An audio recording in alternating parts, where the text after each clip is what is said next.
হাদিস শাস্ত্রের আমিরুল মুমিনিন খ্যাত প্রখ্যাত মুহাদ্দিস ইমাম বুখারী রহমতুল্লাহি তাআলা আলাইহির স্মৃতিচারণ করলে অবাধারিতভাবেই তার জন্মস্থান বুখারার কথা সামনে আসে।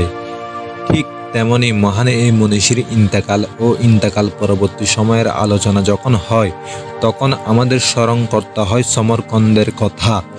প্রচণ্ড ধীশক্তির অধিকারী মহান এই ইমামের সমাধি কার্য এখানেই সম্পন্ন হয়েছে।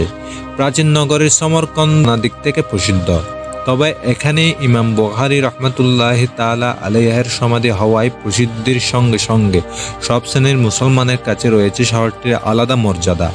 আজ পাঠকদের সামনে সমরকন্দে অবস্থিত ইমাম বুখারী রহমতুল্লাহি তাআলা আলাইহির সমাধি নিয়ে কথা বলবো।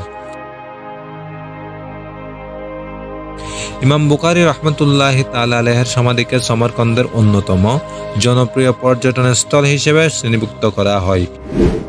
ইমাম বুখারী রহমতুল্লাহি তাআলা আলাইহিকে যেমন সর্বশ্রেণীর মুসলিম ভালোবাসেন, তেমনিভাবে উজবেকিস্তানের প্রাচীনতম এই নগরীতে অবস্থিত তার সমাধিকেও তারা সমানভাবে ভক্তি ও শ্রদ্ধার নজরে দেখেন।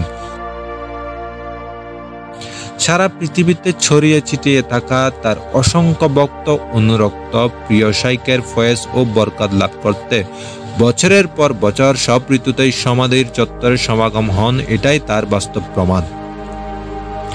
ঐতিহাসিক গ্রন্থসমূহ এবং লোকমুখে বর্ণিত কথা থেকে ইমাম বুখারী রহমতুল্লাহি তাআলা আলাইহির ইন্তেকাল পরবর্তী চমৎকার কিছু ঘটনা জানা যায়।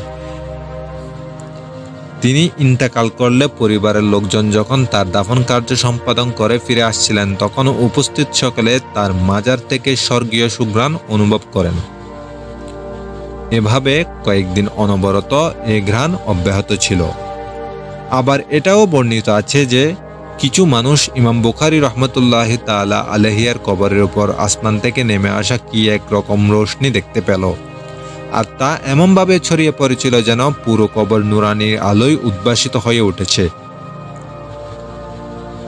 এসব আশ্চর্যজনক ব্যাপার মুহূর্তেই মানুষের কানে পৌঁছে যায়। কৌতূহলী মানুষ তা দেখার জন্য সমাধি চত্বরে ভিড় জমাতে আরম্ভ করে। অবস্থান এমন হলো যে সমাধির উপর আর মাটি রইল না। অতি আবেগী ভক্তকুল ইমাম বুখারী রহমতুল্লাহি তাআলা আলাইহির বরকত লাভ করতে তার কবরের মাটি খুঁড়ে নিতে লাগলো। তাদের থেকে সমাধি সুরক্ষা করা যাচ্ছিল না। এদিকে কর্তৃপক্ষ দেখলেন এভাবে চলতে থাকলে এক সময় হয়তো কবরে অদৃশ্য হয়ে যাবে। এই জন্য তারা কাঠের বেড়া দিয়ে কবরের চারপাশে বেষ্টনী তৈরি করে দিলেন, যাতে আবেগী ভক্তরা কবরের কাছে ভিড়তে না পারে।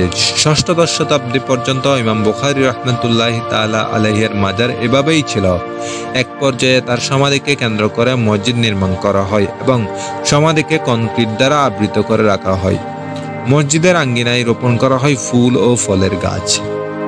পরবর্তীতে স্থানীয় সরকারের উদ্যোগে এবং সৌদি আরবের সহযোগিতায় সমাধির উপরে বড় একটি স্মৃতিসৌধ নির্মিত হয়। মসজিদে সংযোজন করা হয় বড় একটি গম্বুজ, যার নিচে নামাজ আদায়ের পাশাপাশি কয়েক হাজার হাদিসের শিক্ষার্থীকে সবক নিতে পারে।